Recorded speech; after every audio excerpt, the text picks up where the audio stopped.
starting with ser and estar, this is how I like to approach ser and estar, okay? And this is also proven linguistically, because we hear that to be in Spanish is ser and estar. It's both of these verbs. But the difference that people like to tell you is that ser is for permanent things and estar is for temporary things. And that's just simply false. I want you to forget that, because that's not how the native Spanish brain works. That's not how it's used in Spanish. And it's also not shown in the actual linguistics of the language either. What's actually proven linguistically is the real meaning of ser and estar, which is that ser is used for characteristics and estar is used for states. Okay? So ser, there's the phrase un ser humano in Spanish, which means a human being. And a person's biggest characteristic is that they're human. Okay, if they're not human, then they're not a person. So a person's biggest characteristic is that they're human, which is why you say a human being.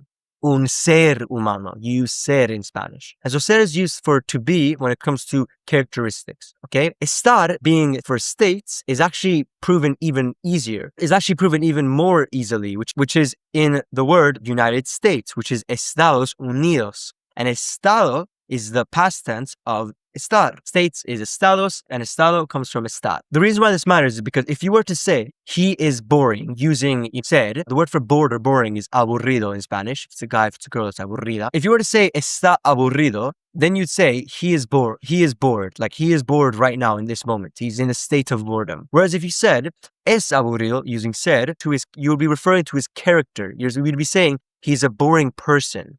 Right? His characteristic is boring. And so the reason why this is more accurate than thinking that it's temporary and permanent is because certain things like your professions are temporary, right? But professions are actually characteristics, right? If your character was a Pokemon card or whatever, on video games they have like these cards, your profession would be one of the characteristics listed on your character. And so professions in Spanish use ser, not estar, even though professions aren't permanent. And so another thing is that, for example, being dead in Spanish, right? Being dead in Spanish uses estar, but being dead is permanent. So you think they use ser, but it doesn't. It uses estar because being dead is a state that you're in. Your body is in the state of death or dead, right? Of not being alive. And so that's why it's using estar, not ser. So that's the explanation of ser versus estar. Okay. And by the way, if you're just getting started, I highly recommend joining the Speedy Spanish Hub. It's a free community I created with a bunch of free resources and guides to help you start learning Spanish with these methods. And it'll be the first link in the description.